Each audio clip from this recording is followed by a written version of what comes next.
अपनी जान दी। ये मुबारक जुमा आप सबको, पाक जुमा आप सबको मुबारक हो। तरतीब के हिसाब से ये चौथा कलमा है और इसके बारे में हम लोग पढ़ेंगे मरकज़ की इंजील और उसके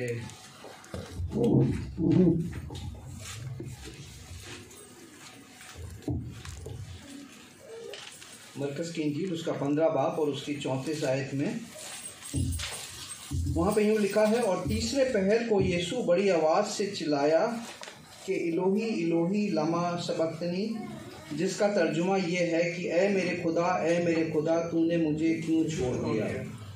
ये चौथा कलमा है यीशु मसीह का सलीब पर से, और इसमें जो खुदा यीशु मसीह कहते हैं कि ए मेरे खुदा तूने मुझे क्यों छोड़ दिया। लेकिन क्या सचमुच ने खुदा ने यीशु मसीह को छोड़ दिया था? क्या खुदा अपने बेटे को छोड़ सकता है?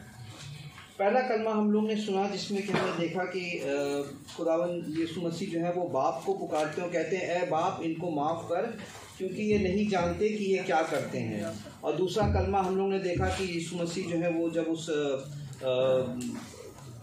चोर से बात करते हैं तो उसको कहते हैं कि तू आज ही मेरे साथ फिरदौस में होगा। और फिर तीसरा कलमा भी हम लोग ने सुना जिसमें जो कि मोहब्बत का कलमा है, जबकि यीशु मसीह जो है वो अपनी माँ को अपने प्यारे शागिर्द यूहन्ना के सुपुर्द करते हैं। लेकिन जब हम चौथे कलमे की तरफ आते हैं तो हम देखते हैं कि वहाँ पे खुदावंद यीशु मसीह जो है वो खुदा को बाप कह के नहीं पुकारते हैं, बल्कि कहते हैं कि ए मेरे खुदा। गुनाह जो है वो इंसान को, हम सब को खुदा से दूर कर देता है। और जब यीशु मसीह वहाँ पे सलीब पे थे तो दुनिया भर के गुनाह, आपके सारे गुनाह, मेरे सारे गुनाह जो थे वो खुदावंद यीशु मसीह के ऊपर डाल दिए गए थे। और इसी वजह से खुदावंद यीशु मसीह जो थे वो उनको लगा कि खुदावंद ने उनका साथ छोड़ दिया है। और अगर हम देखें तो यीशु मसीह शुरू से, दुनिया के शुरू से खुदावंद के साथ थे और पूरी दुनिया को बनाने में वो खुदावंद के साथ थे और उनका एक रिश्ता था और वो ग्लोरी शेयर करते थे खुदा के साथ में। लेकिन यहाँ पे जब खुदावंद के यीशु मसीह के ऊपर सारा गुनाह दुनिया भर का डाल दिया गया है तो उनको लगता है कि उनका कनेक्शन जो खुदा के साथ था, जो उनकी रिलेशनशिप थी, वो जो है टूट गई है। गुनाह की वजह से हम लोग जो हैं वो खुदा से दूर हो जाते हैं और इसीलिए खुदावन ने पुकारा कि ए मेरे खुदा तूने मुझे क्यों छोड़ दिया। बहनों भाइयों, गुनाह हमारी और आपकी ज़िंदगी में भी यही करता है, वो हमको खुदा से दूर कर देता है। खुदा ने हमारे साथ एक रिश्ता बनाया है जो कि टूट जाता है जब हम गुनाह करते हैं। और फिर हम खुदा को फादर कह के तो खुदा कह के तो पुकार सकते हैं, गॉड कह कर के पुकार सकते हैं, लेकिन फादर कह के नहीं पुकार सकते। हम उसको खुदा कह के पुकार सकते हैं। दुनिया के लोग भी जो हैं वो अपने अपने देवी देवताओं को पुकारते हैं, खुदा कह के पुकार सकते हैं, लेकिन खुदा बाप कह के नहीं पुकार सकते। हम उसको परमेश्वर कह के पुकार सकते हैं, लेकिन पिता परमेश्वर कह के नहीं पुकार सकते। तो गुनाह हमारी ज़िंदगी में ऐसा करता है कि हमें खुदा से दूर कर देता है। और इसीलिए कलाम जो है, बाइबल जो है वो हमको कहती है कि गुनाह नहीं करना है, हमें गुनाह से जो है दूर रहना है। खुदा ने यीशु मसीह को कभी भी अकेला नहीं छोड़ा था, लेकिन हम लोग खुदा को छोड़ देते हैं।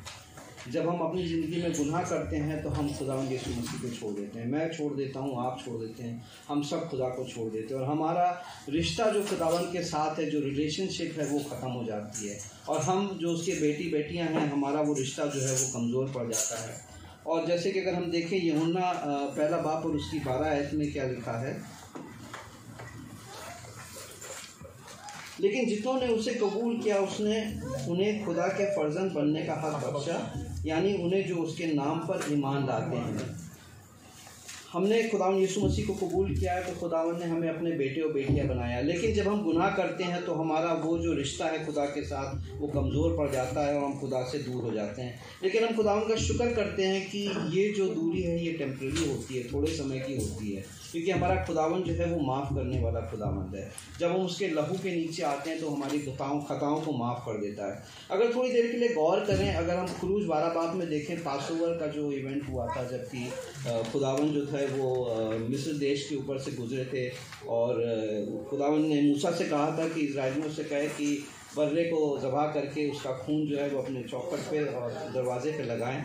तो और खुदावन का जब ऊपर से गुजरे तो पहलौटे जो थे वो जिनके यहाँ खून नहीं लगा था वो मर गए। लेकिन उस बात को ध्यान करिए कि खुदा ने किसी भी दरवाजे के घर के अंदर जाकर के ये नहीं देखा था कि उसके अंदर कौन है, सिर्फ ये देखा कि लहू लगा हुआ है। जितने भी लोग लहू के अंदर थे वो सब बचाए गए। आज भी जब हम खुदावन के लहू के नीचे आते हैं तो हम जो है वो बचाए जाते हैं। इसलिए ज़रूरी है कि हम अपने गुनाहों का इकरार करें, हम खुदा के नज़दीकी में चलें। हमारी ज़िंदगी में गुनाह नहीं होना चाहिए। हमारी ज़िंदगी जो है वो कोई बहुत लंबी नहीं है। हम लोग सबको एक दिन इस दुनिया को छोड़ के चले जाना है। और अक्सर ये होता है कि जब हम अगर हम गुनाह में हैं और हमारी मौत जब आती है, जब हमारा आखिरी समय होता है और जब हम अपने डेथ बेड पे होते हैं तो हम यही कह के पुकारते हैं कि ऐ मेरे खुदा तूने मुझे क्यों छोड़ दिया। हम उस वक्त उसको बाप कह के नहीं पुकार सकते। लेकिन अगर हम खुदा के साथ चलते रहें और उससे हमारी ज़िंदगी जो है वो खुदा उनकी मर्ज़ी के मुताबिक अगर हमने गुजारी है, तो जब हम आखिरी समय आएगा तो हम खुशी से अपनी रूह जो है वो खुदावन के हाथों में दे देंगे और उस जगह पे पहुँच जाने की तैयारी करेंगे जो खुदावन ने हमारे लिए तैयार की है। लेकिन हमें अपने आप को तैयार भी करना है। आइए हम लोग देखेंगे यूहन्ना 14 बाब और उसकी पहली से लेके 4 आयत तक मैं आपके सामने पढ़ना चाहूँगा। यहाँ पे यीशु मसीह जो है वो अपने क्रूसिफिक्शन से, अपनी इस मसीह सलीबी कुर्बानी से एक दिन पहले अपने शागिर्दों के साथ समय गुजार रहे हैं। और वहाँ पे लिखा है यूहन्ना 14 बाब उसकी पहली 4 आयतों में, तुम्हारा दिल ना घबराए, तुम खुदा पर ईमान रखते हो, मुझ पर भी ईमान रखो। मेरे बाप के घर में बहुत से मकान हैं, अगर ना होते तो मैं तुमसे कह देता, क्योंकि मैं जाता हूँ ताकि तुम्हारे लिए जगह तैयार करूँ। और अगर मैं जाकर तुम्हारे लिए जगह तैयार करूँ तो फिर आकर तुम्हें अपने साथ ले लूँगा, ताकि जहाँ मैं हूँ तुम भी हो, और जहाँ मैं जाता हूँ तुम वहाँ की राह जानते हो। खुदावंद यीशु मसीह ने कहा है कि मैं जाता हूँ ताकि तुम्हारे लिए एक जगह तैयार करूँ। लेकिन उसके साथ साथ यीशु मसीह एक चीज़ और भी कर रहे हैं, वो मुझको और आपको तैयार कर रहे हैं ताकि हम उस तैयार करी हुई जगह पे जा सकें। खुदावंद हमारे लिए एक जगह तैयार कर रहा है और हमें उस जगह पे जाना है। अगर लेकिन हम गुनाह में रहेंगे तो हम उस जगह के लिए हमारी तैयारी पूरी नहीं है। यीशु मसीह ने क्रूस पे हमारे लिए नजात का रास्ता तैयार किया ताकि हमारे गुनाह जो हैं वो माफ़ किए जा सकें। लेकिन उसके साथ साथ यीशु मसीह जो है वो हमारी ज़िंदगियों में काम करते रहते हैं।